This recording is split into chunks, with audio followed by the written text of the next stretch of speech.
Hello! And if you didn't already know, I'm the Easter egg hunter, also known as James, and thanks to my brother, he's told me to get myself on camera more often, and he's quite right too, as after 61 episodes of doing this series, I haven't been on once, apart from in the intro.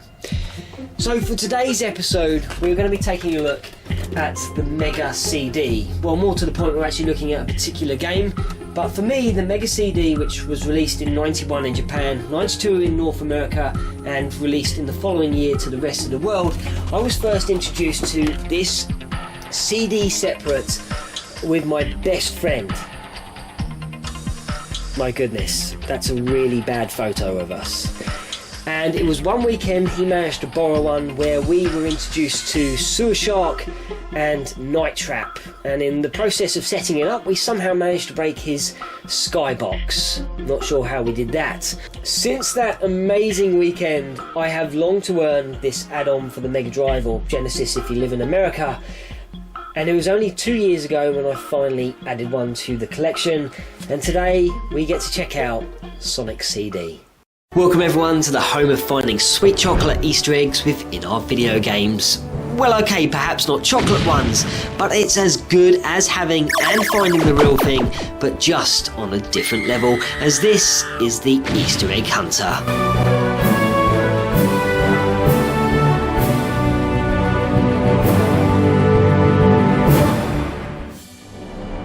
Number 1.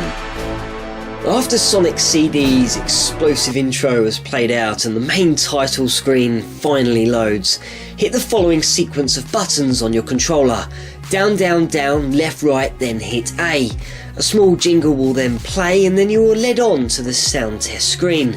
From here you can scroll through the frequency modulation, the PCM pulse code modulation, and finally the DA options to bring up a variety of tunes used within the game, and this of course depends on the combination you have entered. If you input FM42 PCM 04DA21, an image of an extremely muscled figure of Sonic occupies a stormy looking scene with the words Sonic the Hedgehog depicted above him, though strangely enough it looks like Batman rather than our main protagonist. Next you can enter FM42 PCM 08DA01, which brings us to one of the most unlikeliest of images between rivals as Metal Sonic poses. Dr. Robotnik is scratching up some tunes on the turntables and Sonic is rapping saying, "Can I kick it?" Well, yes you can, apparently. The third image to be unlocked using FM44 PCM11DA09 shows a signed image of Sonic sitting down with some Japanese text above that reads, "You are cool." And the final one I want to cover for this particular segment can be viewed at FM40 PCM12DA11. This code showcases Tails standing next to a sports car saying, "See you next game," and is signed in the bottom right hand corner by the nickname of Tails' creator, Judy Tatoya. After gazing at this particular image, head back to the main menu, start a new game, and then hit B and C on the controller to allow you to scroll through the debug tools, thus allowing you to add in objects to any of the levels, and you can even cruise through each level while avoiding all impending danger. Number 2. Over the years there have been many occasions when I've accidentally quit a game and not saved, turned the power off and not saved, got up, left my Xbox 360 on for a good hour, returning only to find it is turned off and yes, not saved my game. Then there is the scenario when I have forgotten to pause, or thought I had, gone to the loo, made a cup of tea, only to return to find I have lost a life, which is not really much of a big deal. However, Sonic CD is different, as if you forget to pause the game while you are away and don't touch a single button on the controller for about 3 minutes, then Sonic will say, "I'm out of here," then proceed to jump off the screen. Now, in this instance, you don't just lose a life like you would typically expect, but instead you are greeted to the game over screen. Lovely. Number 3. The final point of interest today has been mulled and mused over quite a number of times, and I myself have been looking into this as much as I possibly can to try and finally understand this last picture from the sound test screen, as at FM 46 PCM 12DA25 you are greeted by this quite odd looking scene, and it has been regarded as creepy. At first you will probably take note and look upon the 24 Sonic figures sprawled across the entire background, but this is no Sonic that I know, as the face has been replaced with what I can only describe as a human's, though it has been stretched and kind of distorted. Many theories and comments say that this could be Mario's face, and I can certainly see a possible reason as to why, with the moustache mounted on this figure.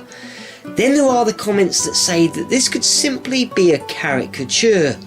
But is this a caricature of Sonic? Sonic in human form, or someone popular in Japanese culture? Or is this a caricature of Nishimura? The reason I mention this man will become clear in a moment. I've also seen someone mention that Sonic could be wearing an Oni mask, referring to Japanese folklore as an association to the devil, though in some cultures the Oni is also seen as good and evil. The next weird and interesting factor is that in Europe and Japan, the music that bonded this scene sounds like this. Nothing really scary about it, and if anything, it makes this image a little more friendly. Though on the American version, this was played, bringing a bit more of a tense, unnerving atmosphere. This is also the final boss battle music, and I can certainly hear and see why this would start to creep many people out, including myself. As for the text in the middle, well, this has been translated as saying fun is infinite, Sega Enterprises, and you can breathe a sigh of relief by hearing that. Though the really hot topic lays down in the bottom right hand corner, which for quite some time was believed to be signed Majin, meaning the devil.